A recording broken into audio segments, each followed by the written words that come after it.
So human capital is the next thing I want to talk about. I think obviously human capital is a huge subject on which actually, so if I was teaching a labor economics class, I wouldn't spend that much more time on compensating differentials and ROI than I already did. I would spend a little bit more time, but not that much. On human capital, I spend a ton more time than I'm going to spend here. So this is really just touching on the beginning of the subject. But the key idea here, thinking about this relative to what we've done before, is we took F and R as exogenous. Just everybody was either born a great fisherman, or was born a great hunter, and that was it. I mean, it was just endowment. I want to think about where these things come from. So now what I want to do is I want to think about skills as endogenous and depend on human capital. To me, and you can define human capital in different ways. To me, the way that I define human capital is I give up something today in order to get higher wages tomorrow. So as long as I'm giving up something today to give me higher wages in the future, I'm going to define that thing as human capital. And there's lots and lots of different kinds of activities that people do that can be thought of as human capital in that way. So migration is a form of human capital. If I move today in order to go to a city where I think I'm going to get a higher wage tomorrow, that's a form of human capital investment. If I eat a healthy meal today because it'll make me healthier in the future and more productive in the future, that's a form of human capital investment. So human capital to me is very broad. Is a broad thing. There's two forms of human capital that I think are the most important, and are certainly the most important when we think about determination of wages, and that's schooling and on-the-job training. So what I want to do is I want to write a simple model of schooling, and I want to write a simple model of on-the-job training, and use those to think about earnings inequality. So schooling, the way that people typically model schooling, and Petra talked about this. And some of the stuff that she was talking about is normally schooling is not a continuous choice. Normally schooling is, usually we either go to school or we don't, right? There's some part-time schooling, but for the most part, either you're in school or you're not. Often you either go to college or you don't go to college, and that's one of the main decisions that we see. So typically in economics, when we write down schooling models, we write them down as discrete choice models. So you're making decisions between going to school or not going to school. I'm going to keep this as simple as possible by assuming there's only two periods. So in period one, you're going to either go to school or you're going to work. You can do one or the other. You can't do both. If you're in school, you don't earn anything because you're not working, and you have to pay tuition. You have to pay tuition of level T. If you're not in school, then your human capital doesn't change. Your human capital is just going to stay constant, so that's the cost. But the benefit of not going to school is you earn money in the first period. In period two, you're going to work. You're not going to go to school. We could allow people to go to school in period two if we wanted to, but it wouldn't matter. Nobody would bother to go to school in period two, because the only reason you go to school is to earn more money in the future. So if there's no future, there's no point in going. Okay? So in period two, you're going to work. You might think about two-period model, but you might think about period one as being years 18 through 22. So this is whether you go to college, and period two is 22 to 65 or something. So they don't have to be equally long periods. You're going to borrow and lend at interest rate R. But H naught is going to be the human capital that you get if you don't go to school. H1 is going to be the human capital you get if you go to school, and the rental rate on human capital is going to be 1. So I'm using this notation. So pi H, if you want, is equal to 1.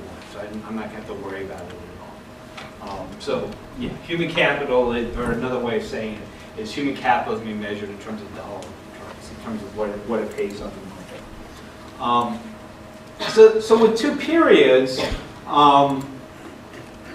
With two periods, it becomes a really simple model. It's just a question of whether you spend the first period. There's only one decision in this model, which is do you go to school during period one or not. If you don't go to school, you don't go to school in period one. And again, think about this as people after they graduated from high school. So it's not no school, it's just no college. The present value of earnings is going to be H naught plus the discounted value of future wages, which is going to be H naught. Okay, so this is going to be if no school. If you attend school, you're going to have to pay this cost. of school, which is tuition, your earnings are going to be zero, so you earn $0. So this is going to pick up a direct cost of schooling and the opportunity cost. The direct cost of schooling is the fact that I have to pay tuition. The opportunity cost is the fact that I'm not earning anything. So there's two costs of going to school. But then the benefit is that you get H1 in the future, and H1 presumably is higher than H0. That colleges, we don't make you stupider, we make you smarter, and you earn more. So that's it. So what do? You're just going to compare this profile. If this thing is bigger, you don't go to school. If this thing is bigger, you do go to school, and that's it, we're done. Okay? Notice that this is just a Roy model, right? There's not much else to this other than a Roy model. It's a lifetime Roy model, where I'm comparing a lifetime of fishing versus a lifetime of hunting, if you want. And I want to look at the full present value, and the individual wages are not the same. So it's a little bit more complicated, but only trivially more complicated. This is your lifetime wage. If you don't go to school, this is your lifetime wage if you do just go to school and don't. So that's basically the schooling. If you want to notice that you can get heterogeneity in schooling choices, so you can get different people to make different choices based on all four different characteristics. We can have people that have a comparative advantage as high school graduates. We can have people that have a comparative advantage as college graduates. We can have people that pay different levels of tuition. So if I live in a state where tuition is relatively low, I might choose to go to college, but in other states tuition is a lot higher. I might choose not to go to college. And then the other thing that's going to matter is the interest rate as well. So the rate at which I discount the future earnings. Often we think, it's a famous Becker-Watinsky lecture, we can think about borrowing constraints as essentially heterogeneity in this interest rate. So people that are borrowing constraints, people with less access to credit, you can think the idea is everybody can borrow, but the rate at which you borrow is higher for some people than other people. And the heterogeneity in the interest rate is going to change whether you go to college or not. So in particular, if you face if R is really big, this is going to look less attractive than this. You're going to prefer to have the money now rather than have it delayed. So if we think about borrowing constraints as people that face high individual R's, you can think about that as another determination of schooling choices.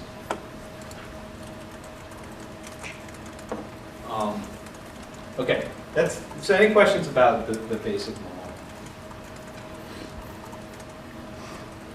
model? When you think about human this next slide is almost so obvious. I don't know if I almost don't need to say it. But when you think about inequality in a human capital model, you got to take a life cycle perspective, right? People are making life cycle decisions, and just because people have higher wages, people that went to school have higher wages, and you see that in the data. People that get more college tend to have higher wages. But what we care about when we care about actual inequality is not wages. What we care about is present value of wages over the life cycle. So you could get two different people that have different wages, different average wages over the life cycle, because one person went to college and the other person didn't. But that doesn't mean that overall the earnings inequality is the earnings the amount of earnings that the person who didn't go to college had isn't necessarily lower. Let me say that poorly. But so as a particular example, think about comparing two people. And suppose they have exactly the same R, exactly the same T, exactly the same H1. The difference between them is one of them has a higher H0 than the other. Okay? If that's true, but also imagine that H0 is lower than H1. So you still earn more. The high H0 person would still earn more as a college graduate than they would otherwise. So everything's the same, and everything is the same instead of other than H0. If you look at wages, so if I run data, if I data on wages of these guys, which guy earns more money? The guy with what? The wage of the guy that goes to college. The wage of the guy that goes to college is going to be higher. But who's better off in terms of lifetime earnings? The guy that doesn't. Right? So especially when we're thinking about schooling, and we often make this, it's sort of obvious in some level, but we often make this mistake. Right? We often say, well, higher educated people make more money, therefore they're richer and they're better off. Well, that's not necessarily true, right? It depends on how much more money you earn from going to college, and also depends on the interest rate that you face. Yeah. Or how much you like college. Or how much you like college, right? Yeah. So this is a Roy model. So I can think about a generalized Roy model in which I would add a taste preference for whether you go to college or not. That can influence whether you go to college or not. Yeah, but so you still could get somebody who hates college. You could get somebody who. What's my example?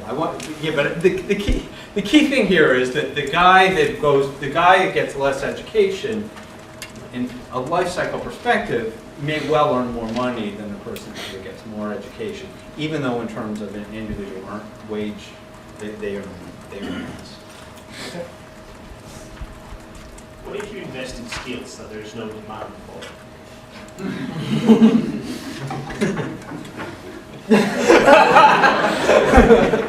That's the supply side. That's a case where you get 0 minus p plus 1 over 1 plus r, h naught. Chris is also known as being an English major. Yeah. No. But that, I mean, yeah, but that's the way that you want to think about this model. Investing in a skill, I mean, it's sort of, investing in a skill that nobody wants isn't really a skill. Right? I mean, as a labor economist. It has no, investing in something, it has no value. Right? So you could do that, but that would, that would be 0 minus, the H1 would be relatively low.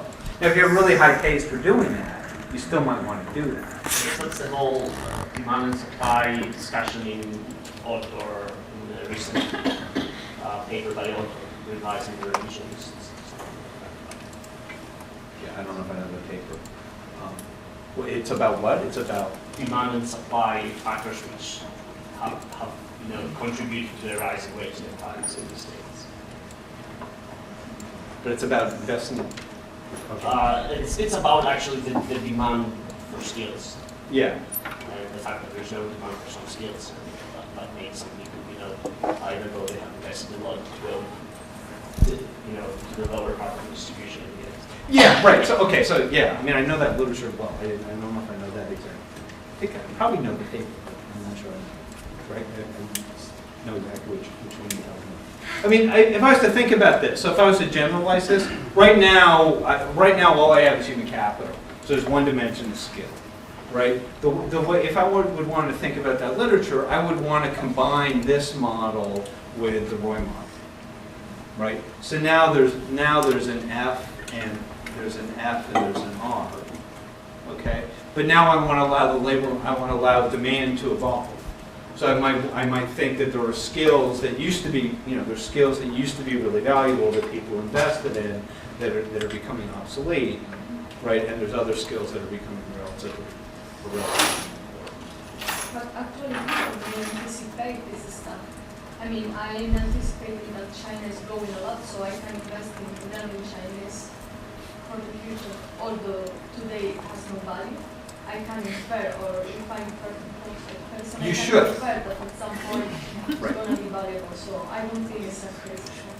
Say that again? I mean, that I think it's actually it's happening now, these kind of things.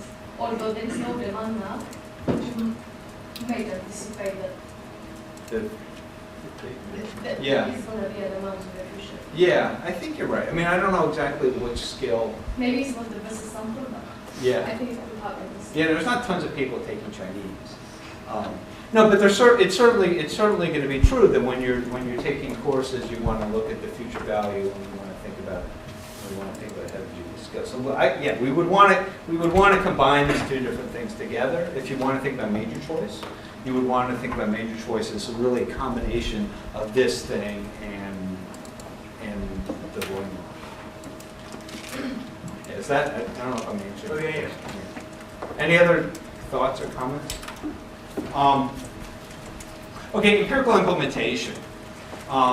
There's a ton of papers that have estimated structural models of schooling, and I've written a few myself.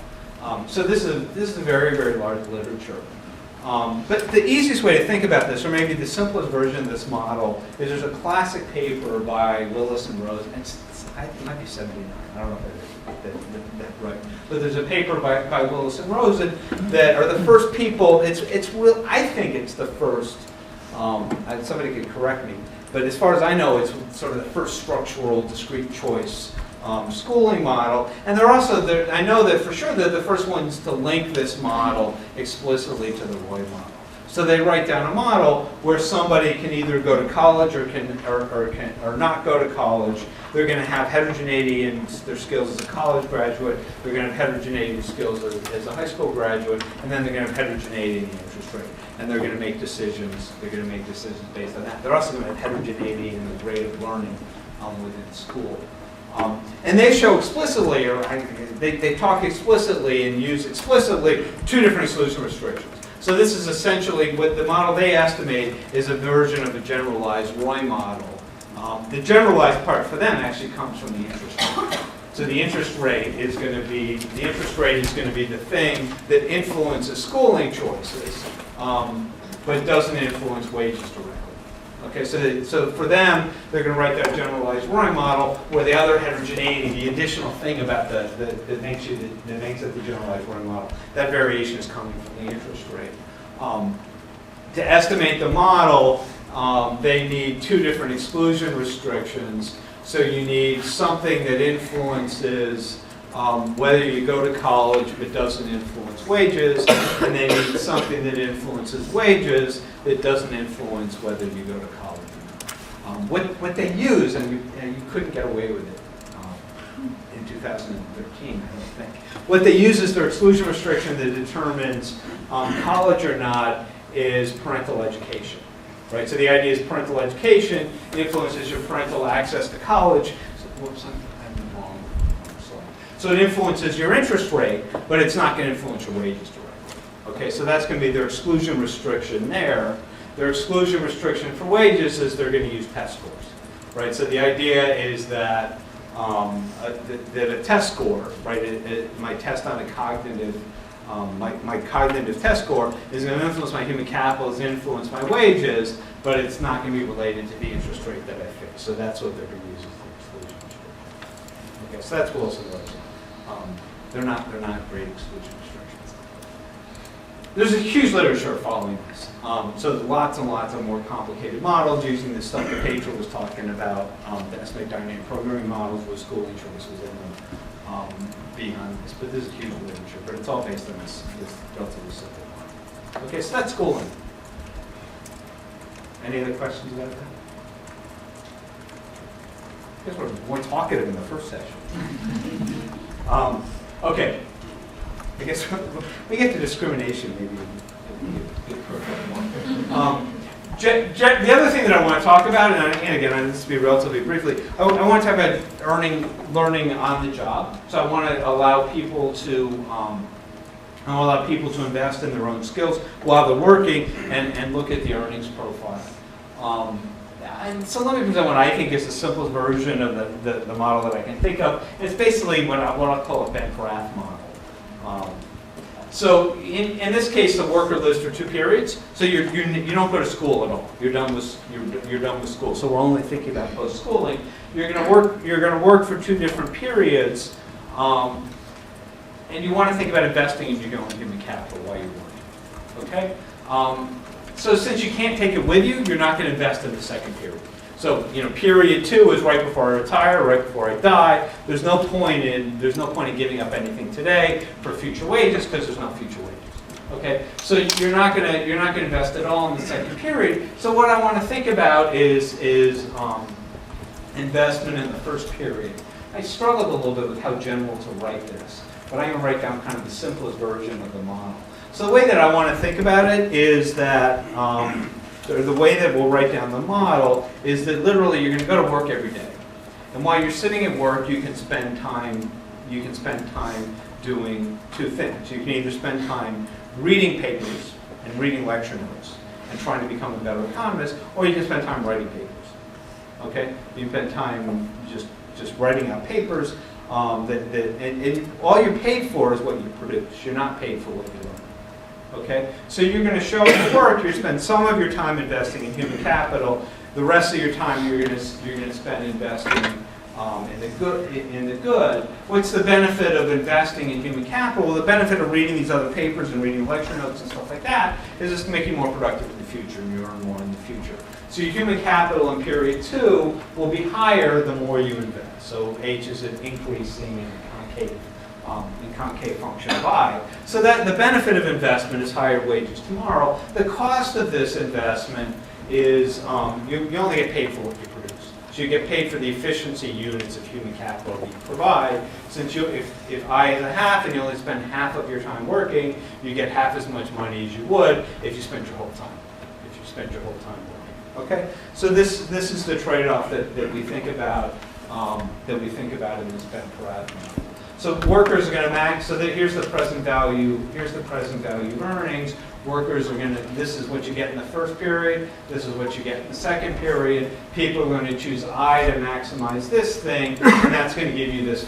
That's going to give you this first order condition. So this is going to be the return to assets, if you want to think about it that way. This is going to be the return to human capital. Okay.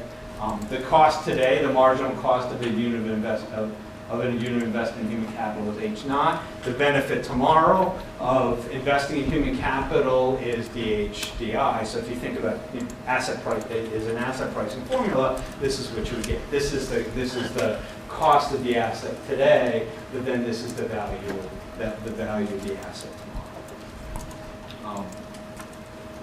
Okay, so in this model, you can get heterogeneity in the model, again, in 3 different ways. There's 3 things that enter the model. You have heterogeneity in R, like you did before. You can have heterogeneity in H naught, and you can also have heterogeneity in human capital.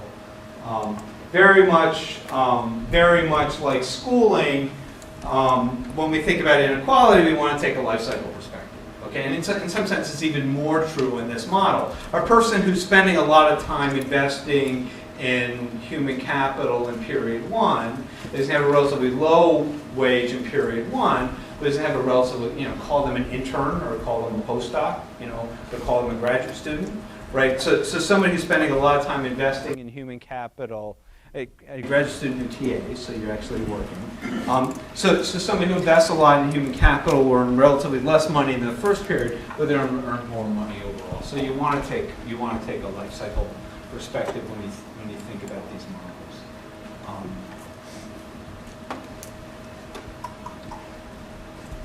Empirical implementation, by far, so I can talk about this Ben-Porath stuff. If I actually look at the literature, that's not what people tend to do. By far, the most common way that people implement this is the Minter model. So Minter wrote down a model that wasn't so different than the model that I wrote down. He made a bunch of really strong assumptions, and after doing that, you get this to come out. You get this nice quadratic form, in wages with beta 2 is positive and beta 3 is negative. So the wage profile looks like this. It fits the day. Pedro could talk about this more than me, since you have a paper talking about the Minter model. But by far the regression that's run in the world more than any other regression. I'm willing to stand. Maybe with some other stuff in there, but but this is a specification. I bet that's been run more than any other specification anywhere else, and it fits the data very well. Smaller, but I would argue important literature endogenizes the life cycle process. So thinks about this. Essentially, Minter the way that people write Minter, you're basically treating this life cycle process as endogenous, saying that it does this. There's a smaller literature that endogenizes it, which tries to think about explicitly estimate the model that I wrote down. We estimate the human capital production function, and you're allowing people to be investing in human capital when they're young, and it pays off when they're old. Okay. So any questions you guys want to talk about? Let me say a little bit about. I'm a big fan of this stuff. I've worked on this stuff, so let me sell it a little bit. There's a big debate. There's a big debate. Most people maybe agree. disagree with me. Most people just want to just treat this exogenous. I mean, the model is obviously pretty abstract. I don't actually, I mean, our profession might be different. We might actually spend some of our time investing and some of our time explicitly doing work. What most people do, it's a more complicated object, right? It's not like I can show up to my job at GM and said, I want to spend the first 3 hours reading about how to be better at building cars, and then I want to spend the rest of the time producing automobiles. You want to think of this as an abstraction for what's going on. There's lots of things that we do on a job, and there's lots of ways that employers treat employees, where you might treat younger employees who are learning, or more inexperienced employees that are learning, different than experienced employees that know lots of things. So, for example, you might think about taking workers and putting them, in a plant, putting them in different floors to get a different sense of how the whole plant operates. That's a form of investment. In terms of the profile, right? What the Ben-Porath model says, what if I think about this model with lots of periods, what the model says is that when I'm really young, I should be investing a lot in human capital. As I age and it's becoming less useful, I'm going to invest less. As I start to get closer to retirement, it's not even worth maintaining my human capital. I might as well let it depreciate until it drops down and then I'm going to retire. So the Ben-Porath model is going to say the life cycle profile should look like that. You look at the data, and the life cycle profile looks like that, right? And you can go to lots of different countries. You can go to lots of different places at time, and the life cycle profile looks like that. I mean, whether it declines at the end or not, we can debate about. But the basic shape we see everywhere. That's economics. It's exactly what the model says it should be. So from my perspective, I think that there's something it is endogenous. Exactly how you estimate it and how you show the differences is different. Anyway, that's investment in human capital. So I'm done with human capital. Yeah. In your GM model, or in the GM example, it's GM that's making the decision to invest in human capital, not the worker. Yeah. Yeah. So the way, if I was going to formalize this, so I spent a lot of time formalizing this. The way that I would write down the model is different. I would think about it as a contract. Okay. So the way I'm literally writing it down is the worker shows up and they make this decision, and the GM says whatever. Right. The way that I would think about it in practice is there's an implicit contract, which GM hires me. I'm a young worker. They tell me, I want you working this amount, but you're going to get certain amounts of training, and we're gonna some of your time will spend training. We're also going to have other people that are going to be. The cost doesn't only have to be your own time, right? You can have other workers that are working, or you can have capital expenses invested. So I would want to think about this as an implicit contract between the worker and GM. So GM is actually doing the training for the worker, but they're doing it in an optimal way. Is that? Yeah, I mean, there's been a shift recently towards more short-term jobs, right? Like you used to join one firm, you couldn't develop with that firm. It's not so much true anymore. Seems like competition between firms because a firm investing in you is going to capture all the benefits of that investment, so that would comply with this life cycle profile with different. No, it shouldn't. It should. Right. So everything I've talked about, I want to think about as general human capital. Right. So it doesn't matter whether I'm with a firm for a short period of time or a long period of time. The idea is that the firm is providing skill to you, right, which is costly to them, but they're also paying you a lower wage. Right. So actually, I mean, from the perspective of the firm, it's very much like the compensating differential model. Right. They have a combination of how much training they provide. The more training they provide, the lower wage they can offer, and then you might even get worker selected. So the young workers are going to work for these firms that offer low wages and high amounts of training, and then it's going to change the life cycle. So you could switch firms every single period. You don't need a long-term contract. You can have a spot contract that says, here's what we're going to do day by day.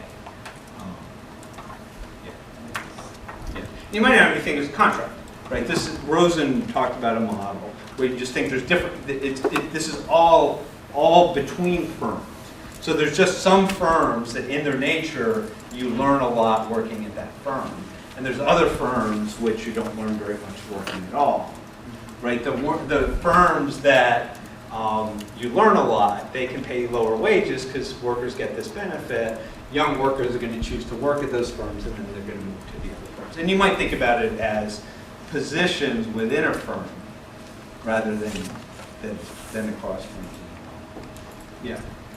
If it doesn't cost the firm anything to kind of provide this training, would that provide different like implications? I guess it would depend upon the production function of like how you would like give workers human capital. But I mean, Yeah. I mean, the last model I was describing was one essentially where it doesn't cost the firm anything.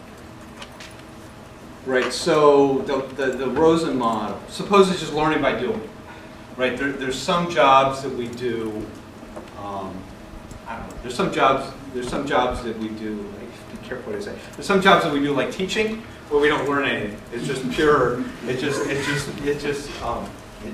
pure labor supply. There's other jobs like writing referee reports, where we get human capital. We might get ideas for future papers. Okay. So there's no direct cost of doing that. The implication of this is totally reversed. But those firms, because it's going to say that everybody wants to write referee reports, and that's I hate writing referee reports. So what's going to happen though in equilibrium is that the firm, even though it's not costly, it's just learning by doing.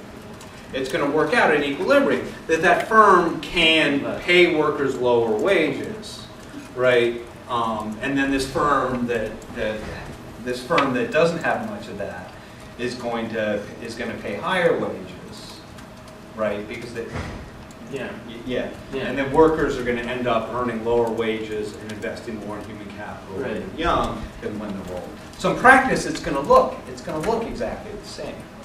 Right. But so if you think about the model, it's still the right model, but it's not exactly the right mechanism. The mechanism is more complicated. Yeah. So I guess two questions.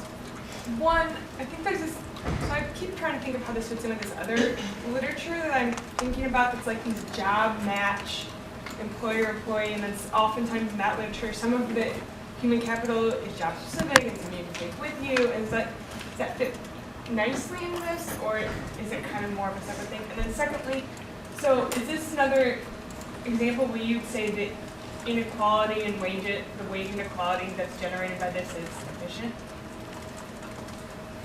The wage inequality generated by this is efficient. Right. I mean, it depends on the interest rate. Right. So if there's borrowing constraints, that's not neutral. Borrowing constraints on the firms? On the worker's point of view, from the worker's perspective. So, I mean, the model that I wrote down before, there really was no firm.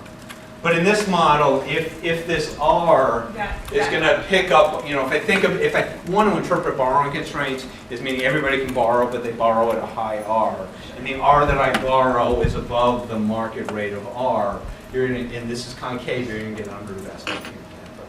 Right? So if there's borrowing constraints, you're going to get underinvestment in But from the other model, you're just talking about with the firm making the decision about who to invest, or about when you're still going to get investing. You're still going to get an inefficient investment. Okay. Right. And so think about this model where it's just learning by doing. Mm-hmm. So we have the firm where you learn a lot and the firm where you don't learn very much. If there's ideally people would start at the firm where you learn a lot, move to the firm where you don't learn so much. However, if you have borrowing constraints, you don't want to do that. Right. Right. You want to earn more money to begin with. Okay. Right. So if you write a longer term contract where the firm ends up doing your savings for you and pays you higher the firm could pay you higher wages to begin with and lower wages later on to essentially fix your borrowing constraint, but that becomes much more complicated. And the firm can't actually do that because it can't commit you to stay and earn lower wages later on. And that's getting more than you need to. But yeah, you'll still get this. What's relevant for this decision, even in this model, this Rosen-Kahn model, is the interest rate that the agent faces. So if people have interest rates that are above the market rate,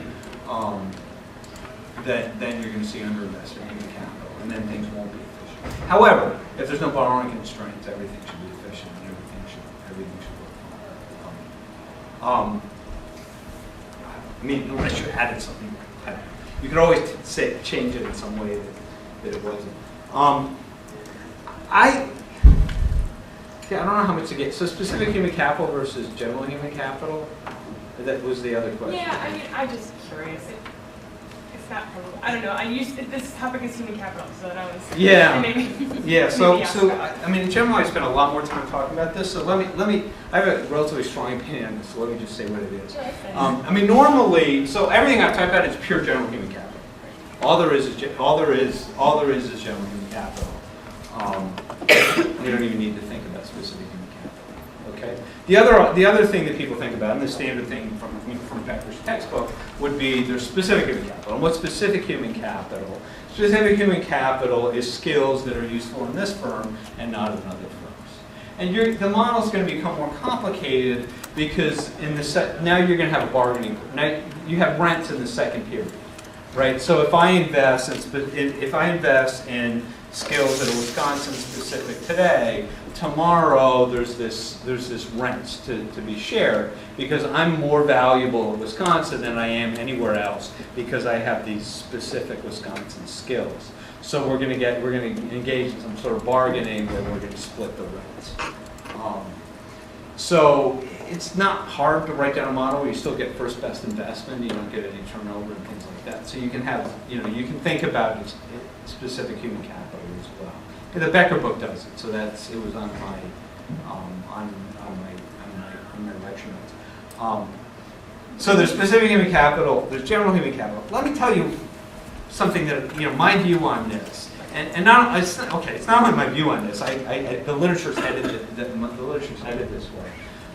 There's no such thing as general human capital. There's no such thing as specific human capital. Is a first order. What is general human capital? General human capital is a skill that's useful and equally useful on all jobs. Right? It's a skill that I can use, and I can use wherever I go. What is specific human capital? Specific human capital is something that's useful here, but it's completely useless anywhere else. Okay? I shouldn't say there's no general human capital and there's no specific human capital. No specific human capital, but almost none. Right? There are very few skills that you can think of that are useful for this firm and no other firm at all. Like, knowing where the bathrooms are, or knowing, if you want to butter up your boss, what kind of flowers to send him on his anniversary or something like that. Right? So there are skills that are firm specific, but most skills are neither general nor firm specific. They're job specific. Right? So, I'm a labor economist. I used to teach at Northwestern, and I taught labor economics at Northwestern, and then I moved to Wisconsin, and I teach labor economics at Wisconsin. The skill was completely portable, right? I could perfectly take that skill from Northwestern to Wisconsin, and in that sense, it's like a general skill, okay? But it's not a general skill in the sense that if I was a gas station attendant, it would be completely useless, right? If I did almost any other job, other than non-academic jobs, it would be completely useless. But your outside option isn't gas station. Your best outside option is not gas station attendant, right? Is that the point? Well, you don't know my best outside option. I don't know. I hope that's true. My point was most human capital is neither completely general nor completely specific. It's somewhere in between. So most people's skills are portable from job A, from some jobs to other jobs, but not portable to all other jobs. Okay. Now, if the market is thick enough, right? And maybe it's what you were saying, and it actually wasn't my point.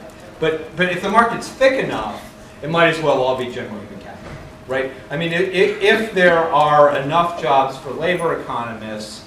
All I'm ever going to be is a labor economist, it might as well be general, okay? Because there's going to be competition, it's going to be portable, all other jobs that I might think about, it's going to be treated as general. So in that sense, it's all general. But you got to have really thick markets So there's some function of thickness of the market which Yeah. determines the extent to which your capital is general. Right, right. I mean, there are very few jobs which are exactly the same one place or the other. I mean, you know, being a labor economist is pretty easy to transfer. Actually, being any kind of a teacher is pretty easy to transfer. But if you do sales or something like that, you know, dealing with one customer base is different. So a lot of jobs, the skills are partially, the skills are they're partially transferable. Right? They're not completely transferable to all other jobs, but they're not non-transferable at all. So the literature has really moved into other kinds of skills. So people think about occupation-specific skills, people think about industry-specific skills, and then people think about task skills. People know how to do certain tasks, and you have human capital involved in certain tasks, and then how that's useful depends on how the different jobs make use of these different tasks. So that's where I think the literature is headed. The basic intuition you get out of the simple human capital applies to those models, but things become more complicated in other cases. Thank you. Yeah. Yeah. Do you have any idea how does this kind of human capital accumulation function look like? Because in the usual empirical literature, people have specific functional function of human capital accumulation function. So it looks like h to the beta, I to the gamma, where h is equal to 0.6 and I is equal to 0.8. That's what I found. I don't. People tend to have very specific functional. People tend to estimate very specific functional forms for these things. The most standard way people do it is. I said I didn't need anywhere to write. I guess the most standard way to do it is you have something that's like a times h to I to the gamma, and you estimate the gamma. You know this. So I just feel like I'm just curious whether this kind of result, qualitative result, is robust with optimal form or not. Yeah, I mean this is a immature literature. I shouldn't say immature. I mean, the first people started writing papers on this in the early 70s, but the number of papers in these endogenous investment models is very small. So I don't think we know that. I mean, I don't think we know that much about what this thing is. My second question is, I'm wondering whether we can distinguish the learning by doing and this kind of investment or not. It's really hard, right? It's really hard. I mean, people have tried, but there's nothing that's sort of definitive that you can do this. I mean, ideally, if you saw expected time variation, you can tell the difference, right? So if wages in this kind of model, if wages are temporarily high, you should not invest very much in human capital. If wages are temporarily low, you should invest a lot in human capital. So that's a kind of variation. That's the kind of variation that you should see. And what about these papers that use like a distance measure between the content of different occupations? Would that address that question? The distance. What do you mean? Right. They observe like people changing jobs and occupations, and I've seen this, like they construct an index of how far is a job from another in terms of the tasks that they. Yeah. Well, so I think that's what people. Yeah. That address that. Those are the kind of papers that I was thinking about for the previous question. So the question about how specific are skills. Yeah, that's what people are doing. So people construct task indices, sometimes using the DOT. Yeah. Right, to get these task indexes and to do that and use that to look at differences in human capital. Yeah. In terms of this, that's not going to be that helpful. Also anyway, it kind of goes the wrong direction. Right. So what you should see is during a recession, people are investing a lot in human capital. During a boom, they should be investing less in human capital. So if you look at young people that enter during if you look at young people that enter during a recession, right. I don't need to tell you this, but if you look at young people that enter during a recession, right, the Ben-Porath model would predict that the people that are entering during a recession should be investing a lot of human capital, should have higher wages later on, and people during a boom should have lower wages. Right. Chen Yen and I work together in Wisconsin, so we know each other. Any other questions about this? Okay, so let me get to, you didn't ask any questions, then asked a whole lot. So now let's talk a little bit about discrimination. I'm going to be pretty abstract when I talk about these issues.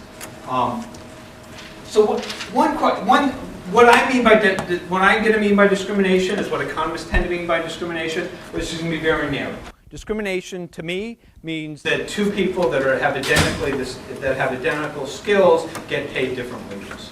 Okay, so the market pays different wages based on some characteristic that's unrelated to productivity.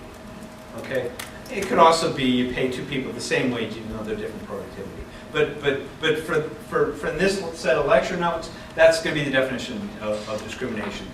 People that are equally productive, they get paid different money because of some characteristic that's not related to their productivity.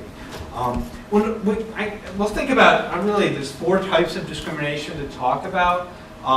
The first 3 are the 3 types of taste-based discrimination. The Becker, again, the last thing in this was all pioneered by Gary Becker. This in his thesis, right? This is what he did as a graduate student. Sorry. What? Could I interpret that women being paid less because an employer may think that they might be pregnant in the future?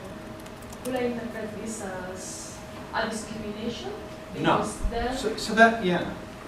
I mean, I'm not taking the other position, like the bad position, because he will argue this is part of the productivity stuff. I know she's going to be less productive in the future, so I can argue that she deserves a low wage. Yeah. Is this I would not call, I mean, yeah. Is that We haven't got, yeah, so let me talk about that. I'm Right. just, But I'm just curious about. but suppose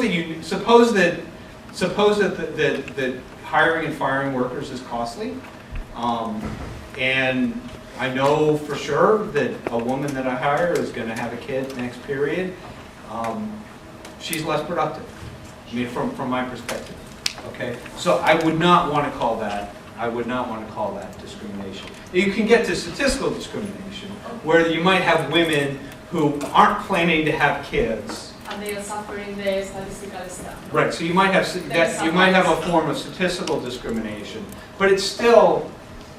Yeah, but we'll talk about that. We'll talk about that when we get there. But literally, yeah, in terms of, and without trying to sound like a chauvinist, I mean, literally, if it's costly to hire workers, right, or train workers, there's some sort of training cost, and I know for sure that a woman is not going to work for me next period, she's less productive. So the fact that I pay her wages, that I'm not going to call that discrimination. Okay. Just to know, because I don't know about this situation. Let's say it again. Just to know, because I don't know anything Yeah. about this situation. Yeah, but it's partly where I want to. It's partly. It's not. I want to be clear what the word means. So in economics, that's what the word means, right? That's what we mean by that. So, you might think that the fact that women have to take time out to take care of kids and men don't is something that's caused by society, and that's a form of discrimination. That might be true, but not here. Not here. I'm taking a very narrow definition of what discrimination is going to mean. So I want to start with taste-based discrimination, which is people have different tastes for different kinds of people. There's essentially 3 kinds of taste-based discrimination. The employer can care about the characteristics of their employees. The employees can care about the characteristics of the coworkers or the boss. And customers might care about the characteristics of the employees at that they're buying things from. And the best way to think about it is if in the service industry where you're actually, a waiter or something like that, you might care about the characteristics of the person that's waiting upon you. Okay. So I'm not going to talk about all of this. I'll start with employer discrimination is a standard thing that we think about. So I'll start with employer discrimination. I'm going to skip employee discrimination just because I can't talk about everything.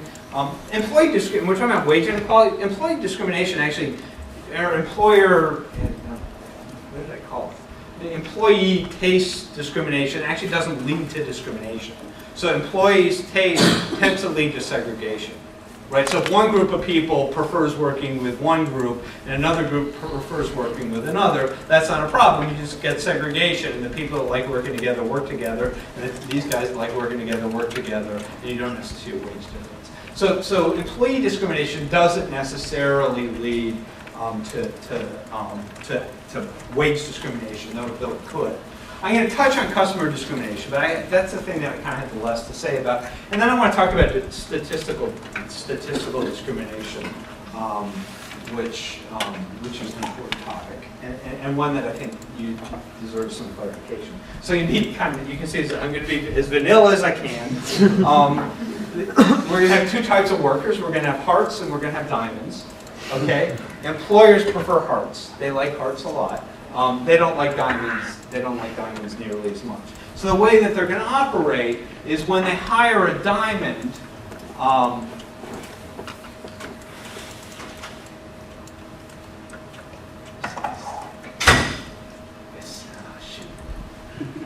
think I said this I got this wrong.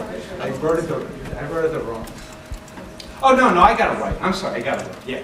So they're going to act as if the wage of the diamond is really wage of the diamond plus 1 plus delta. Okay? So if I don't want to hire a diamond, if delta was equal to 1, which what I'm saying is if I hire a diamond for $10 an hour, that's like hiring a heart for $20 an hour. So I'm going to act as if I'm paying more than I actually need. Okay, so if I'm paying $10 an hour, it treats me. It's going to affect my indirect utility as if I was paying $15 an hour. Okay, that is, I'm indifferent between hiring a heart or a diamond, paying W heart for the heart, W diamond plus this premium for the diamond. So delta J we're going to think about as a positive number. So if my delta J is positive, in order for me to hire a diamond, that diamond has to earn less money than a heart. Okay? So I'm only going to hire hearts. I'm going to hire hearts when the wage of a heart is less than this extra premium that I have to pay for the wage of the diamonds. Okay? So now what I want to think about is I want to think about this model, what the demand for hearts and diamonds look like, and then I want to think about the impact. I want to think about the impact of this thing. The impact of this thing on wages. The model is actually not a new model. It's basically going to be a compensating differentials model. It's going to look very much like a compensating differentials model with very little else to think about. So we're going to continue to assume the markets are competitive, which is going to be important.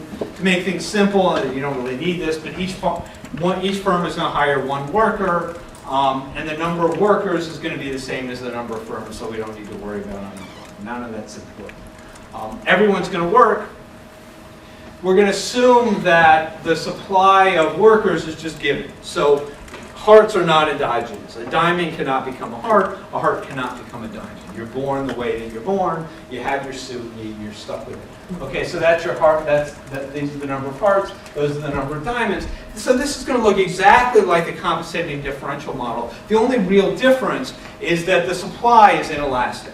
Right, whether you're a diamond or a heart is given by the data. That's inelastically supplied. That's not something you can't become a heart because the discrimination against diamonds. Okay, so if there's no heterogeneity in discrimination, the wage premium is going to look like that. So what you're going to see is that you're going to see that diamonds are going to make less money than hearts. The ratio between diamonds and hearts will be 1 over 1 plus delta, where delta is the amount of discrimination in the labor market. That's in some number that's bigger than 1. Like compensating differentials, and a more interesting version of the model is where you have heterogeneity in these tastes across firms. So you're going to have some firms that really can't stand hiring diamonds, and you're going to have other firms. That are more tolerant of hiring diamonds. And you can see that as the number of diamonds increases, the discrimination against diamonds is going to get worse, right? So if there's lots and lots of diamonds, they're going to earn lower wages than if there's fewer diamonds. And this is a case where you really might like that. I mean, it's wrong this way. I should have written hearts over diamonds. But you might like this idea of there's some firms that don't discriminate at all, right? So which I was talking about with the beekeepers. So you might get some firms that aren't discriminating enough. If you have enough of those firms and they can hire all of the diamond workers, you won't see any discrimination in the market at all. Okay? The other thing that you can see, and this is sort of so an interesting. I'm really careful discussing these issues in front of Stephen Durloff because he knows a lot more about them than I do. But if I look historically at wage premium of blacks, okay, so the ratio of blacks and whites in the North versus the South, what you saw was that the wage premium, right, the difference in wages between blacks was much bigger in the South than it was in the North. Does that mean there's more discrimination against blacks in the South than the North? The answer is no. And the reason is because there's a lot more blacks in the South. This is especially true 40 years ago. So it could be that the demand for black workers, or the discrimination against black workers, is exactly the same in Jackson, Mississippi as it is in Boston, Massachusetts. But the number of black workers in Mississippi is out here, and the number of black workers in Boston is over here. So even though the underlying preferences, the underlying discrimination against blacks might be the same in the North and the South, the wage premium might be a lot bigger in the South than it is in the North. Yeah, sorry, this is something that's confusing and maybe it'll be easy to explain. Suppose you have only hearts, then they're getting paid the marginal product of labor, right? Right. So if you have only diamonds, how come they're not getting paid? This is a big question, which there's a lot of debate. If you have heterogeneity like this, and there's free entry, right, you should see no discrimination, okay, which is essentially what you're saying. So if there were free entry of firms, the firms that are hiring diamonds are kind of losing money by doing it. They would be more efficient hiring hearts. So if there was free entry and everything was competitive, those guys should get competed out of the market. Okay? So all you need is there's some heterogeneity in production. So there's some firms that are very productive, right, and discriminatory. So those firms might survive because the marginal entrant is not as productive as they are. You need something like that, or barriers to entry, or something like that. But what you're saying is exactly right. Right? That the diamond firms are actually losing money. So why don't they get competed out? You need something in the model that says why they don't get competed out. I kind of cheated here, and then I just took the number of firms as given. Right, and I kind of brushed over, you're right, I brushed over that, but that was an important assumption, that if there was free entry, and this distribution would shift, then it would look different. Yeah. There was another question, I think? There? No. I had one. What? I had one. Okay. There's something else about this model. There's something else about this model that doesn't. So there's something about this that's nice and seems realistic, and it picks up stuff that's kind of right. There's something that there's one prediction which is really stark. Notice that it firms with delta. So delta star is the market equilibrium. So that's the price of the delta for the firm that's just indifferent between hiring a heart or a diamond. firms that have delta J bigger than delta star, so the ones that discriminate more than the marginal firm, are going to hire all hearts. The ones that are less than that are going to hire all diamonds. So it means discrimination. But the other thing that these models predict is complete segregation, right? So these discriminatory firms are going to hire nothing but hearts. These non-discriminatory firms are going to hire nothing but diamonds. And for, you don't see that much of that, right? So most relatively big employers hire people, well, you don't see much of that. Actually, in reality, there aren't that many hearts and diamonds. In reality, you see firms hire different kinds of people. You don't tend to see complete segregation. Yeah, I guess there's Catholic churches hire mostly Catholics. Maybe all Catholics. Other than that, there's not that much.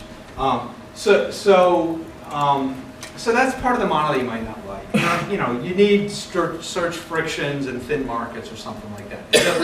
It doesn't take that much more to the model to take the model where the basic prediction of the model is right, but the start prediction about segregation is wrong. I already said this, and I said this as well, right? So if n star is small enough, right, you might not see any discrimination at all because it's a small enough population that the non-discriminatory firms can hire all of these guys, so you don't even need to. Okay, so that's employer discrimination. Customer discrimination is the hardest conceptually to think about. Okay, so now the easiest way to think about it is, I guess I mentioned before, you want to think about a waitress, or you want to think about a bank teller, or something like that. You want to think about service occupations where the customer is directly coming into contact with the employee, so they might care about aspects of the employee. And it could be true if it's a manufacturing firm, you care about the race of the people who work in the store. But I think the more reasonable thing is when you're actually face to face with the person and they're serving you. So they're going to act in the same way. They're going to act as if the price is P heart if they're served by a heart, but they're going to act as if the price is P heart times 1 minus delta I if they're served by the diamond. And delta I is typically going to be positive.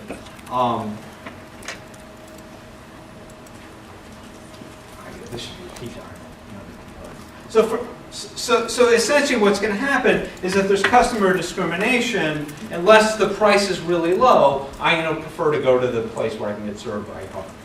If the only way that I'm going to go to a restaurant where my server is going to be a diamond is if the price of that restaurant is sufficiently low. Okay, so that's customer discrimination. That's going to be important in a lot of cases. Notice from the employer's point of view, there's no difference here. Right? When the employer has servers, they want to hire servers. What they care about is whether the customer likes the server. From the perspective of the employer, they're lower productive workers. That's all they are. They're lower productive workers because customers don't like them as much, right?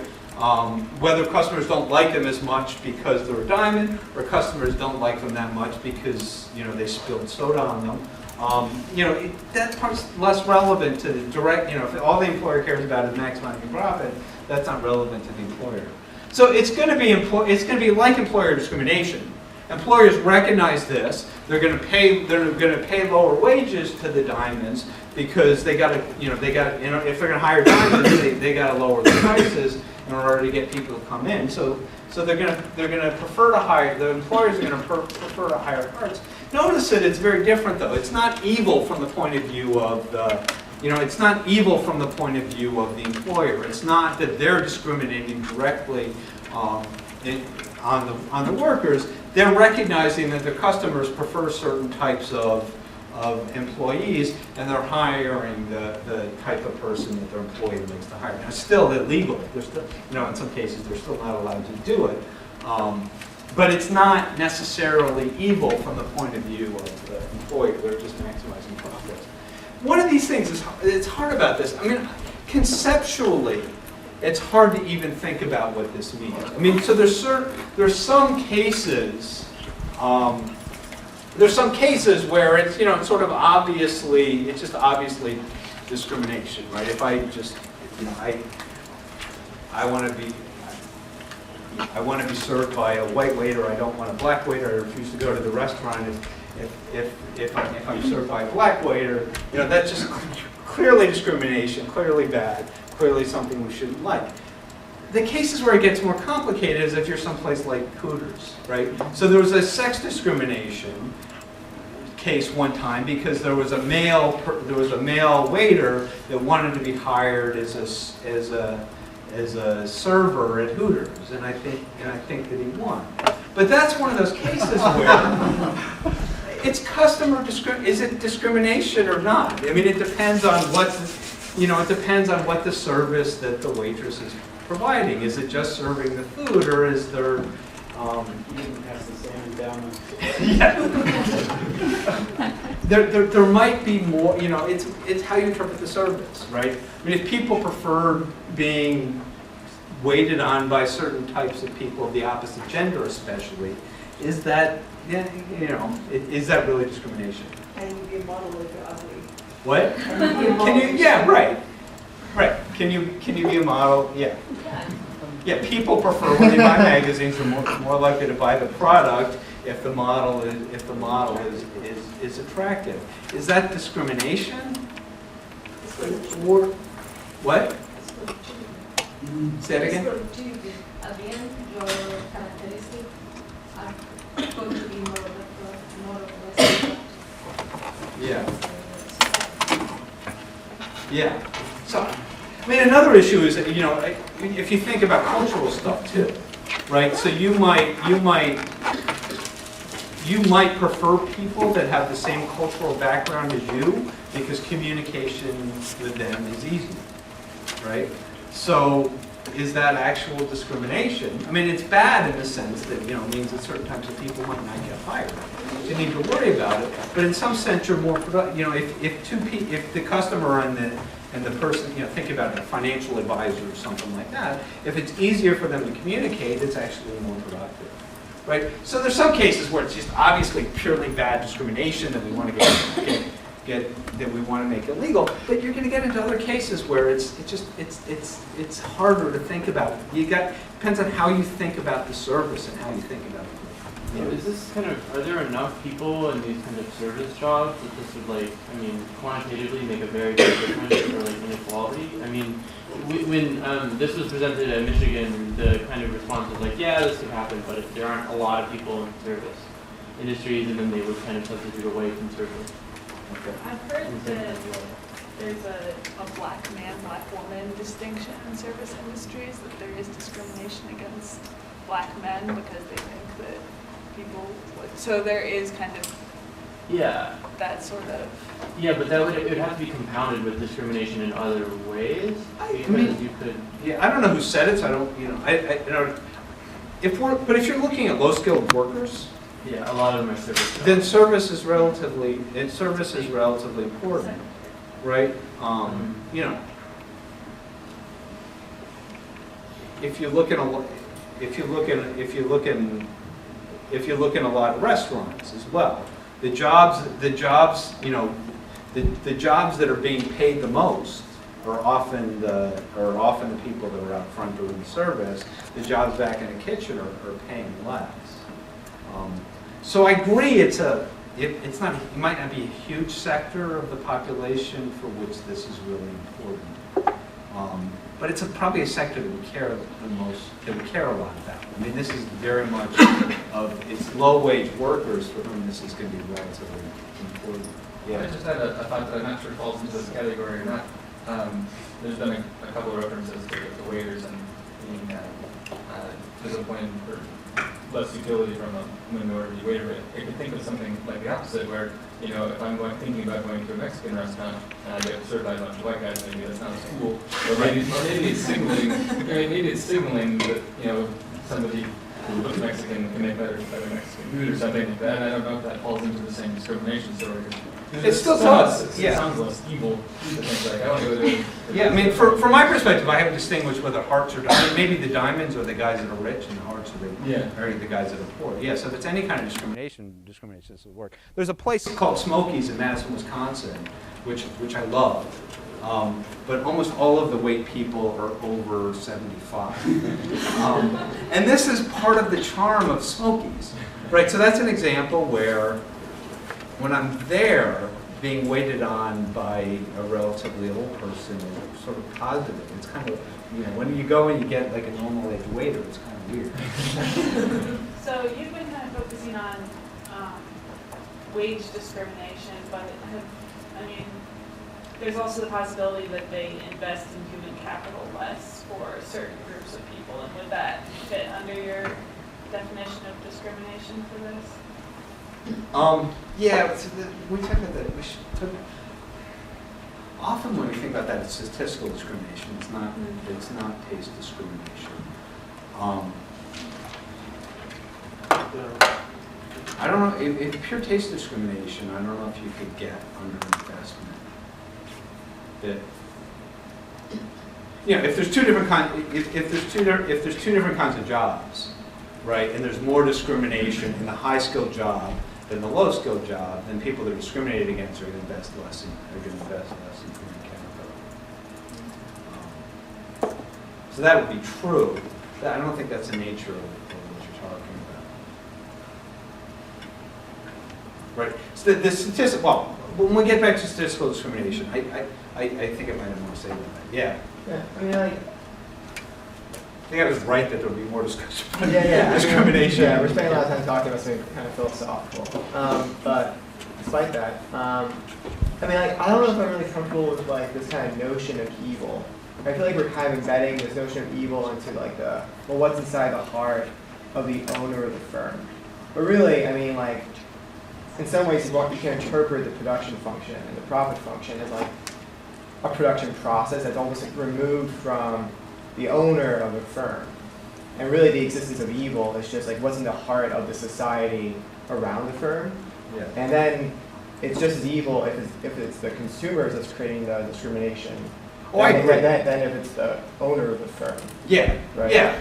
But the point here is that it's the owner of the firm that's discriminating in some sense. Yeah, but we're just trying to say that somehow it's less evil for It's not less evil for society. Yeah. It's not necessarily less evil for society. Yeah, I agree. But it's all about, Yeah. But you punish the owner off it. But you're kind of punishing the owner. Right. It's illegal.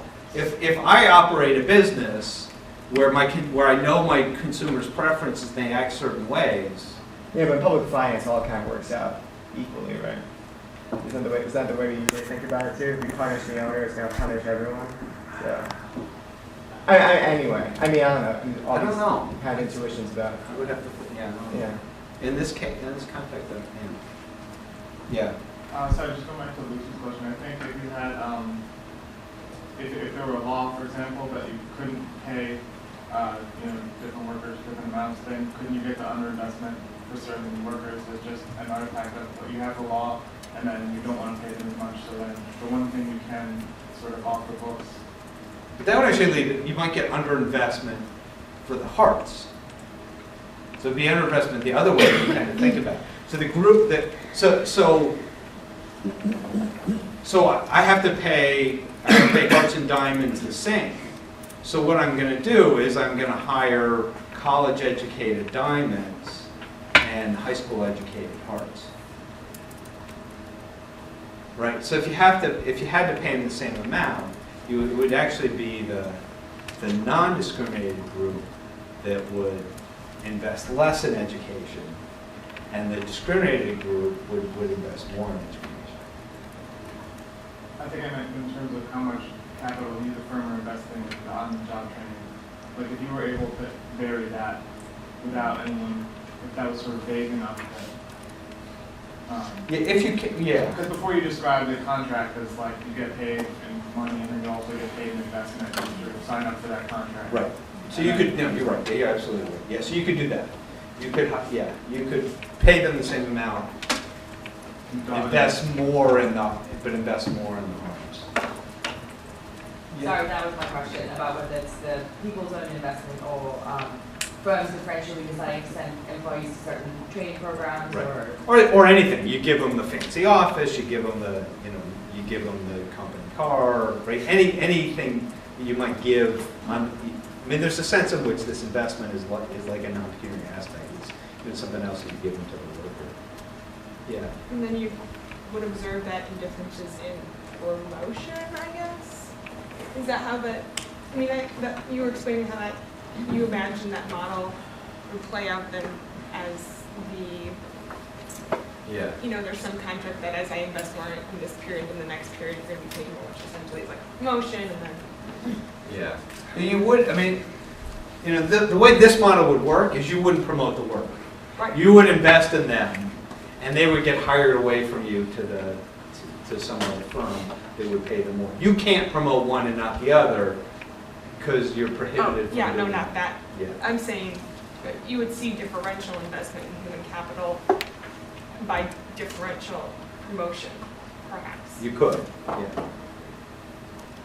I was just wondering if you thought of the consumers and the workers as the same people, and then say you had a preference for your own type or whatever.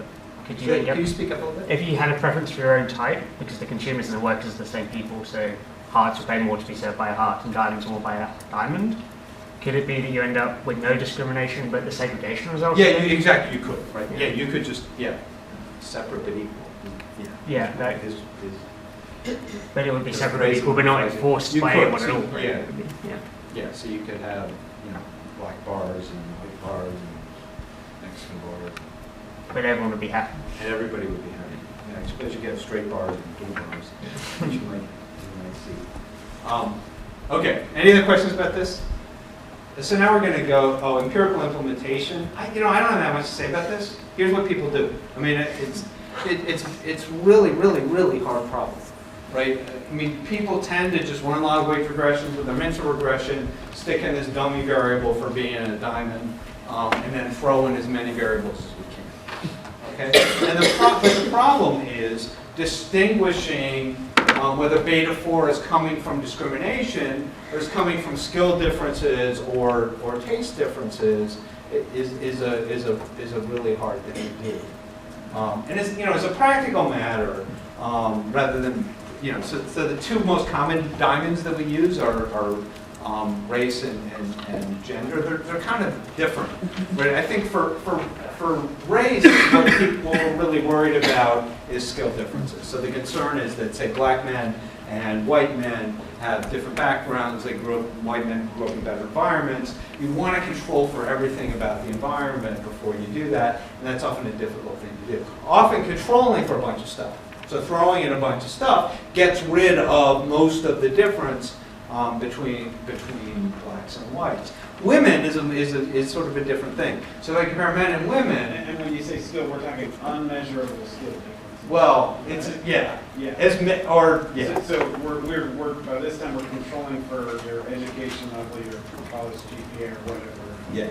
Yeah, I guess I'm saying you throw in as many measurable skill differences as you can get, but there's still other stuff out there. Women is harder to explain. So throwing in a whole bunch of things about skills doesn't get rid of the differences between men and women, because men and women tend to look very different in terms of skill endowment. I think what a lot of people think about, in the literature is for a lot of the gender differences is people think it might have stuff to do with more compensating differentials. So that women with young kids prefer jobs that have maybe lower hours and more flexible hours. But if you take a job that has lower hours and more flexible hours, then you often get paid less money than if you take a job where you're less flexible.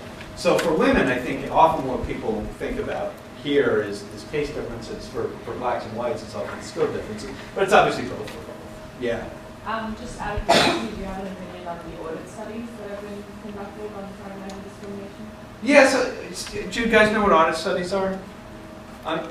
Essentially what you do with an audit study is And you can either do it with actual, the classic way is you go up and you apply for a job, and you take two people and you train them to be identical, you give them identical resumes, but then you randomize. So some of them happen to be a diamond, some of them happen to be a heart. You go up to the employer and you try to get a job. Okay, another way is a resume study. You just send resumes out, and you randomize whether your gender or race or whatever it is you want to look for on the resume, and then you see whether you're getting called back.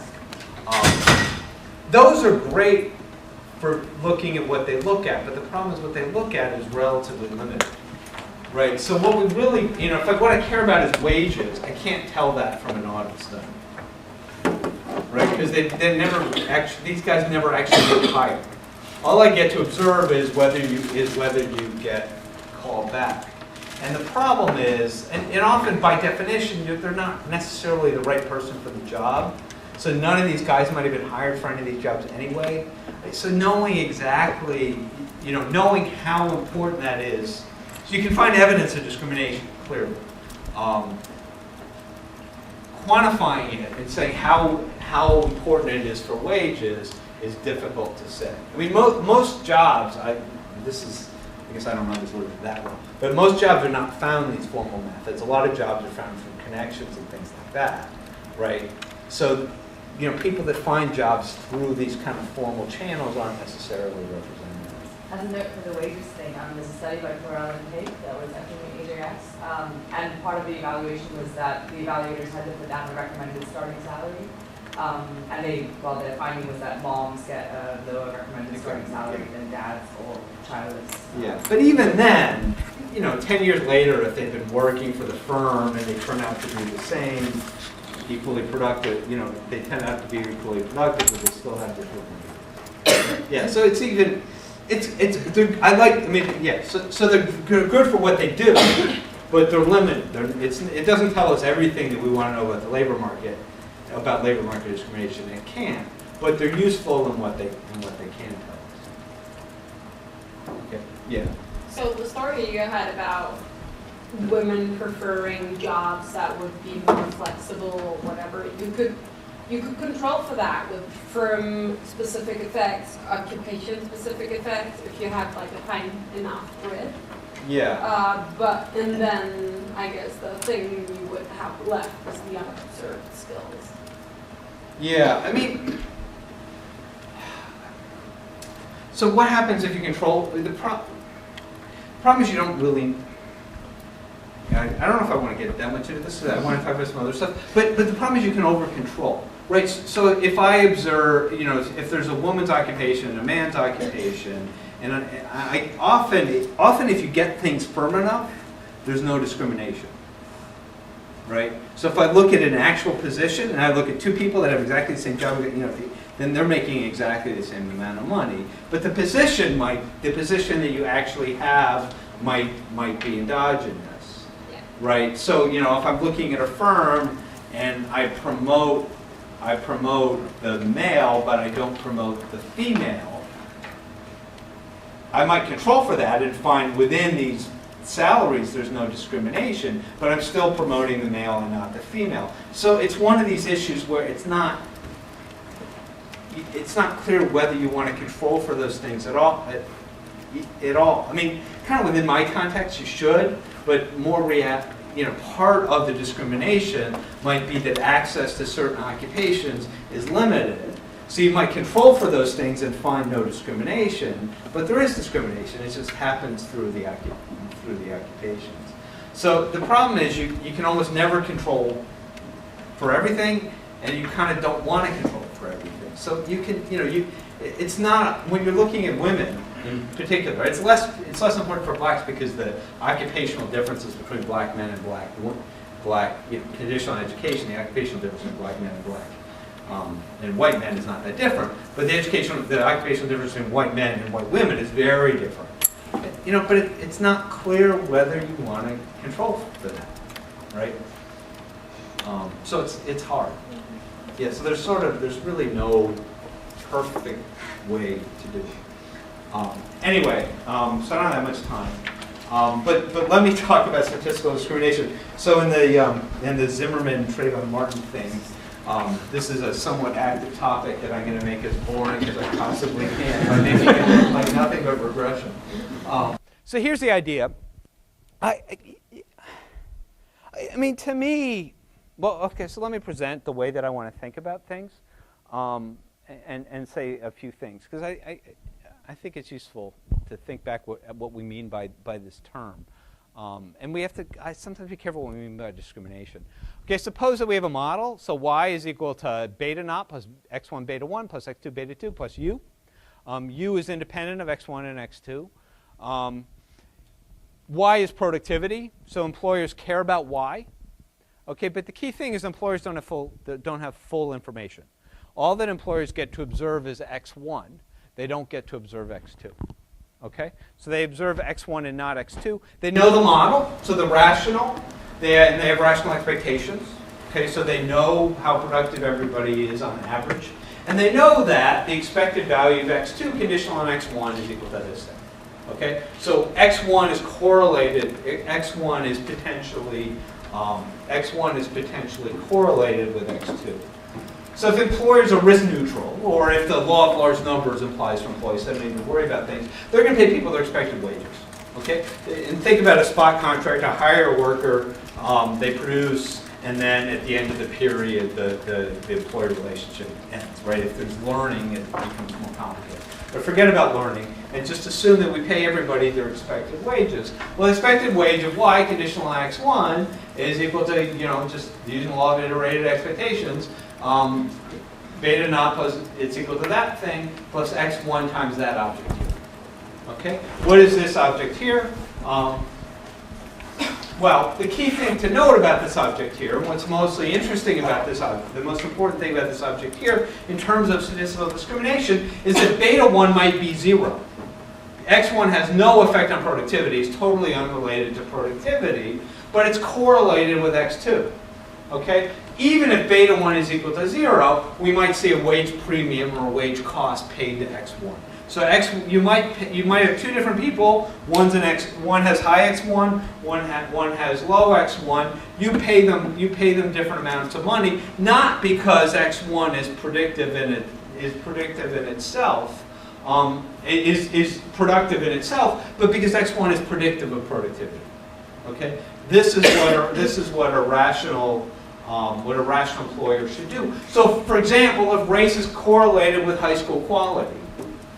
Okay, and employers don't know high school quality, or at least they don't know enough about high schools to actually say which was a good high school, and which is not a good high school. So if they observe race and not high school quality, a rational employer is going to pay African Americans less because on average they go to less high school, come from worse socioeconomic background.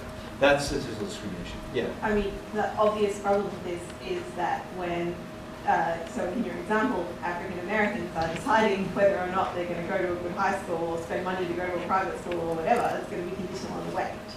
So you've got a whole lot of endogeneity there, and I wondered how you separate that out in the data. But that's not a problem. I mean, it's not endogenous from the point of view of a specific employer. No, right? but So, in aggregate, it's going to be a self-fulfilling prophecy.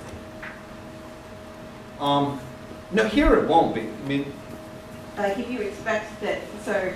And here, I mean, in this model, the way they've written down so far, if everybody should go to a crappy high school.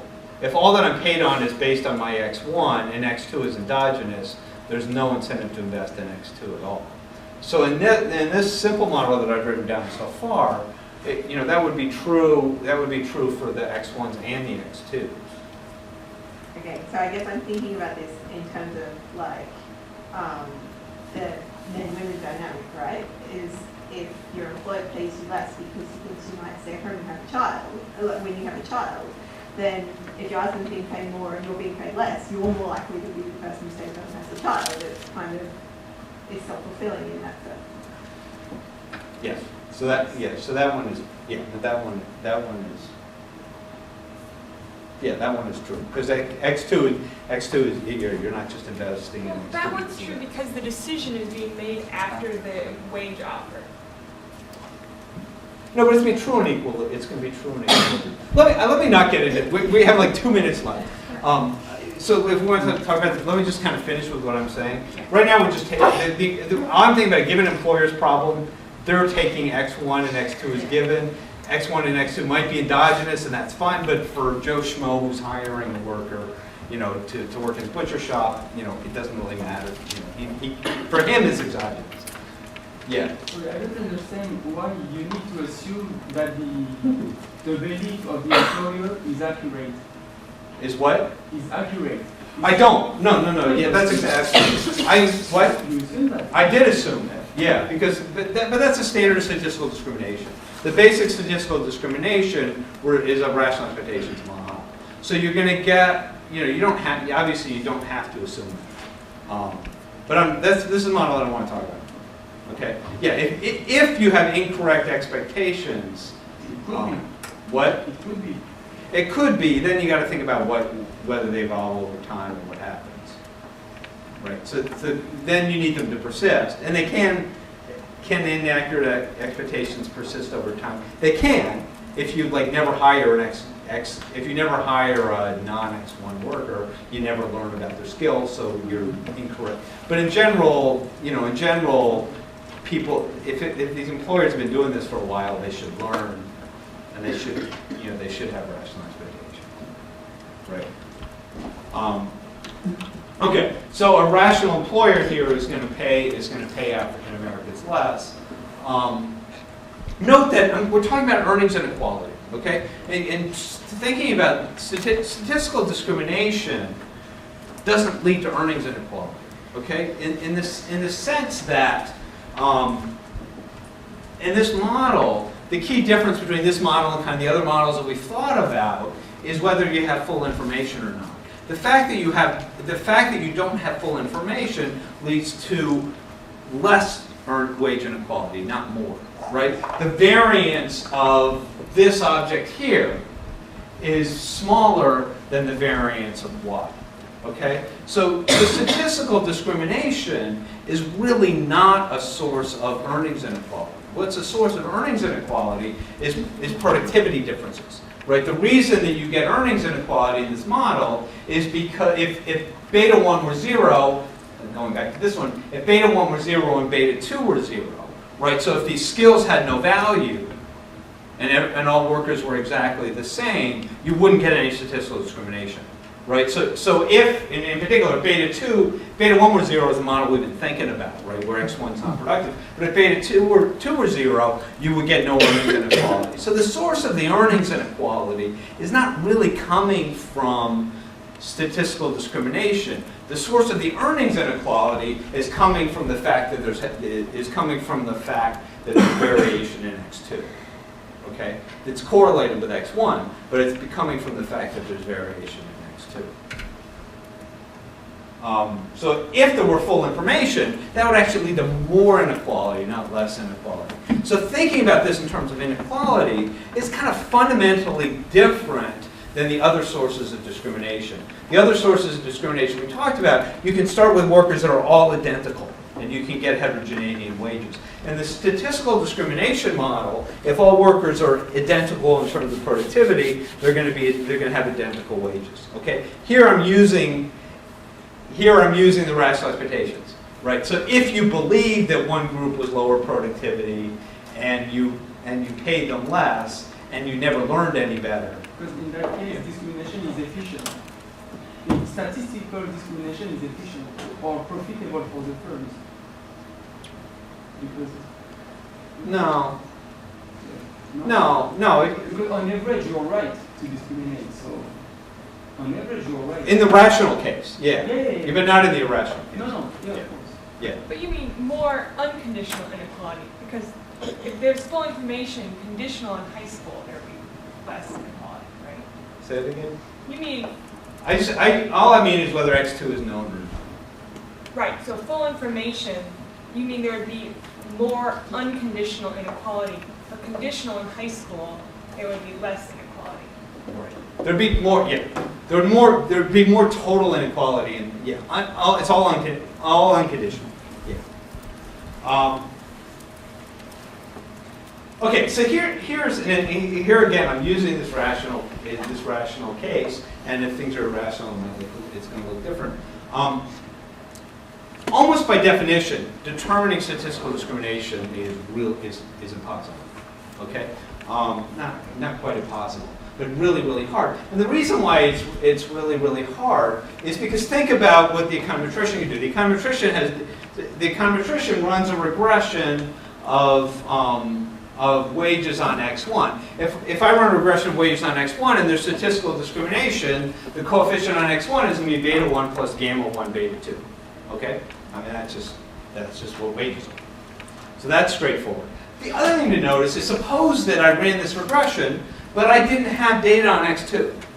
Suppose I only ran the regression on X1, and I wanted to detect for statistical discrimination. If I only ran this variable conditional on X1, the coefficient on X1 is beta 1 plus gamma 1 beta 2. Exactly the same thing. Right? So I get exactly the same regression coefficient, whether there's statistical discrimination or not. So the only way, so two comments about this. The only way that I can really test for statistical discrimination is if I can get data on something like X2.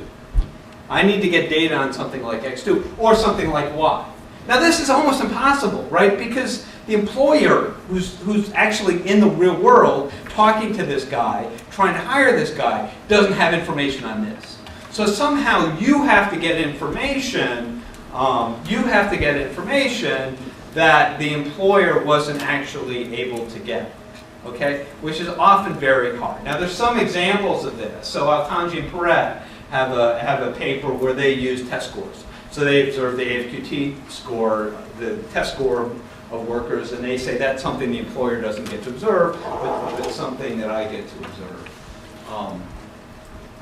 I was thinking about this. I mean, your stuff with the highway, I think I can interpret yours in the same way, as you get to observe the conviction rate after a stop, which is something the officer doesn't get to observe. Anyway. Well, the officer has like probability of being guilty. Well, we have highway stops, and then the officer is sampling from blacks and whites who to stop. And then we argue that if they're racially biased, they would oversample blacks relative to whites. But then we also have the response of individuals to the probability of being stopped. But you have the probability of actually being arrested. You have whether which the officer doesn't know. No, they know that. It's the probability they find something. So guilt in our model is they found drugs. And that was in our data. The officer knows what they found. But they don't know when they make the stop decision. They only find, right. So it's a dynamic thing. I think you can, anyway, maybe we should have this conversation later. But I think you can interpret that way. You essentially get to observe something like Y. So you get to observe stuff ex post, but you're looking at the officer's decision ex ante when they didn't know that. So I think you can interpret. Anyway, Pedro has a great paper on this stuff that I would interpret that way. The second thing that I want to say, in 1 second, but let me finish this. The second thing that I want to say about statistical discrimination is on average, and in this rational model, it wouldn't be true if I wasn't in the rational model. In this rational model, group X1 is not hurt by statistical discrimination. Okay? We can have these equilibrium discussions. So it might not be true if there's endogenous response of X2. This might not be true. But in general, right, conditional on the X1 and the X2 that we see in the data, taking that thing as given, and the baby statistical discrimination work, the X1 workers are not hurt on average. The average X1 worker gets the average productivity of an X1 worker. Right? So if you pay people their actual productivity, the average wage for an X1 worker would be exactly the same. Right? It's essentially the same result. So if I look at the average, statistical discrimination does not hurt, statistical discrimination against diamonds does not hurt diamonds on average. The good diamonds, the blacks that went to really good high schools are hurt. But the blacks that went to worse than average high schools are actually helped. And same thing for the whites. The whites that went to really good high schools are going to be hurt by this, and the whites that went to bad high schools are going to be helped. So on average, these groups aren't hurt by these things. Yeah. So I was wondering two things. One, so what do you think of their use of the AFQT test score as this thing that's actually supposedly not observed by the firm? And the second thing is, 10 minutes over. Okay. So, yeah. I mean, if you guys don't mind going on, I mean, I'm happy to talk about it, but yeah, you would actually be the first one to finish on time all week if we did stuff. Pedro finished on. Well, I mean, at the end, but it's okay. It's okay. If you don't care, I mean, of course, I don't mind talking, but you guys have been listening for a long time. What do I think of it? What? Oh, do we have a time constraint? The answer? Can we hear the answer? The answer? The test. What do I think? Yeah, that was the question. Yeah. I have to be really careful because Joe Altanti is my favorite color. You're on video. Remember, you're on video. I mean, the big question is sort of obvious. So if the AFQT test is not observable to employers, why don't they give the test? Why can't they get the test? So the problem with it, the weird thing about it is as reality, employers don't get test scores, right? They don't bother to get test scores, so they don't actually know the test score. But the other side of it is they could get, if it was really predictive, why don't they bother to get the test score? Military uses that test, right? What? The armed forces qualify the test. Yeah, that's why they collect them. Yeah, so you wouldn't, But I mean, like, the armed, but most employers don't. I think that legally they're not allowed to test. They're not allowed to give like general IQ tests. It has to test skills required for the job. That's the claim. It's not really true. I mean, you could force everybody to take the SAT. I don't think employers are allowed to. Like, Employers can ask your SAT score.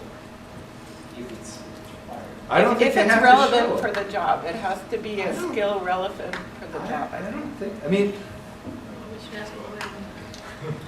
employers are doing more testing than they used to. I don't know. I mean, now we're talking about legal issues. I mean, that's what I know. People say that.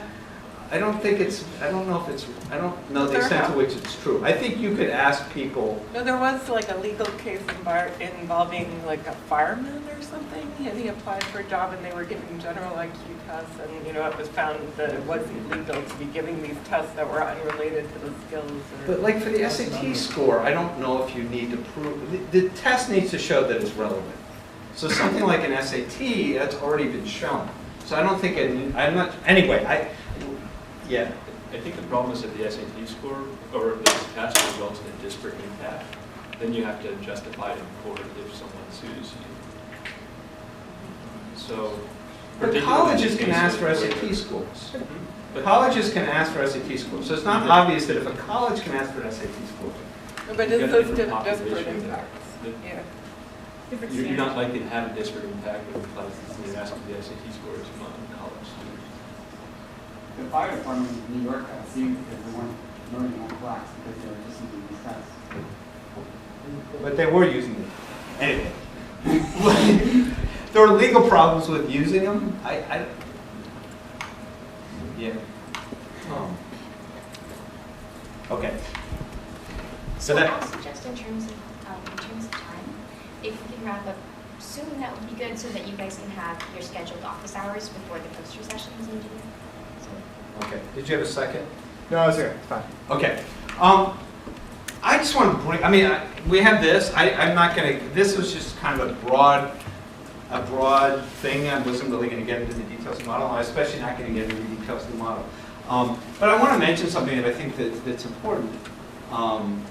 Is that what think about back to the model where we had firm A and firm B, and I argued markets are competitive. Firm A and firm B are gonna pay exactly the same amount. There's lots and lots of evidence in labor economics, empirical labor economics, that that's not true.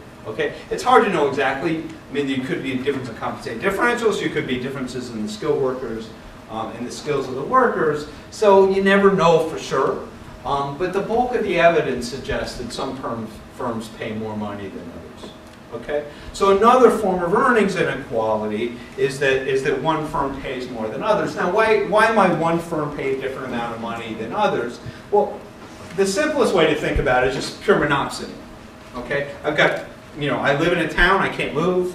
There's one firm in this town, there's one firm in the other town. As long as the firms have different production functions, they're going to charge monopsony wages, and there's no reason for those wages to be different. So fundamentally, what I need for, so that's the simplest version of the model, but fundamentally what I need for one firm to pay a different amount of money than another is generally some sort of monopsony power, right? If I don't have any monopsony power, then these things are going to disappear. So without compensating differentials, this is something I'm not going to have that much of a model here, but in thinking about these things, if I want to get differences in wages by firm, I basically need two different things. Okay? The first thing that I need is something that restricts mobility. And that's kind of obvious. So if workers are perfectly mobile and workers can perfectly go between firms, then they're gonna arbitrage wages away, and you won't see any differences in wages for workers that are identical. So first I need to get away. I need some restrictions on worker mobility. But that's generally not enough. I still need something else. Okay? I still need something else that leads me to treat different workers as different. So by far the most common way that labor economists model labor market restrictions is search frictions. Okay, and literally a search friction is I'm looking, I know there's a firm out there, I know they're paying a high wage, but I don't know which firm it is, I don't know how to apply, and I don't know where to go. Okay, so I don't get the best job because I can't find the best job. Formally, Morton's and Pissarides is probably the classic model that thinks about this. This I'm going to skip. I'm not going to get into the details here. But that's essentially what search models do: is they restrict mobility between different workers. And generally, the way that a search model is going to work is you're going to end up. I forget who I was talking to, but we were talking about this earlier. You end up in a situation where you have one worker and you have one firm. Okay, so we do this Morton's and Pissarides. You have workers are looking for workers. Firms are posting vacancies. Somehow magically they get matched. We have one worker, one firm. Once we have one worker, one firm, now we're back in this monopsony case. Okay, the worker has a choice of either working for the current firm or waiting for a different firm. They can't negotiate. They can't get two different offers at the same time and negotiate. So you have monopsony power by the firm. So that's the most common way to do it. But there are lots and lots of different versions of search models, but they all have kind of the same feature. They were not allowing workers to arbitrage wages. Okay, but the interesting thing to me, or one of the interesting things to me, is that this is still not enough. Even in this basic model, if workers are identical and firms have this monopsony power, they have too much monopsony. If you give them too much monopsony power, you don't get any wage variation. That is, if I'm a perfectly discriminating monopsonist, I'm going to charge every worker their reservation wage. If workers are all identical, they all have exactly the same reservation wage, and I don't get any heterogeneity in wages. Okay, so monopsony is not enough. You need something that causes workers to treat homogeneous workers differently. Okay? So here are three things that might work. Heterogeneity of firm productivity, where the worker has some bargaining power. So as long as we allow the worker, it's a one worker, one firm. It's not obvious that the firm has all the bargaining power. As long as we allow the worker to have some bargaining power, and if there's heterogeneity in the firms, then the worker can extract some of the rent from the firms. Then what you should see is that higher productivity firms pay higher wages than lower productivity firms. Okay, and there's evidence in the data that that's true. More productive firms do seem to pay higher wages typically than lower productivity firms. The second thing that you can get without getting into details is on-the-job search will solve this problem as well. So if I'm a firm and I have a worker, and the worker might think about trying to find a new job. If I pay them a really low wage, they're going to work really hard to find a new job, so they can get a higher wage. So I might pay them a higher wage to discourage them from searching. Okay. You can also get renegotiation with wages. So, well, almost any model with on-the-job search is going to give you some wage heterogeneity. The third one is, I'm not sure it belongs in this section, but another thing that can lead to difference in wages across employers is efficiency wages. Okay, so what is an efficiency wage? It's the fact that employers don't necessarily want you to be indifferent between working for them or not. In particular, if they can't monitor your effort, they can't monitor your effort, they might want to pay you more than the market wage. And the reason they're paying you more than the market wage is it gets you to work a little bit harder, because if you get caught cheating, if you get caught not working hard, then you get fired. Okay? So for them, in order for them to have this power to encourage you to work by firing as a threat, they have to pay higher than the marginal wage. So firms that have relatively high monitoring costs are going to tend to pay higher wages than firms that have relatively low monitoring costs. Okay? So that's a third way you can get this. My guess is that there's other examples, but you need this. You need really two different things. You need this restrictions on mobility and something else. So that's it, I'm done. This is a really broad overview. This is fun, I actually really enjoyed this. There's a broad overview. Obviously, all of these models are much more sophisticated models. Most of the literature on these topics is empirical. It's not so much looking at the theory. But I would argue strongly the following things. When we think about the empirical results, thinking about them in terms of these models is useful. It helps clarify things, it helps us understand things, it helps us interpret results and think about policy implications of the results. I think these models are helpful interpreting the results. And even though they're simple, they get you pretty far. I mean, you make these models more complicated, you can add all kinds of bells and whistles, but most of the key things that we need when we think about data, you can get from relatively simple learning. So that's it. I'm done.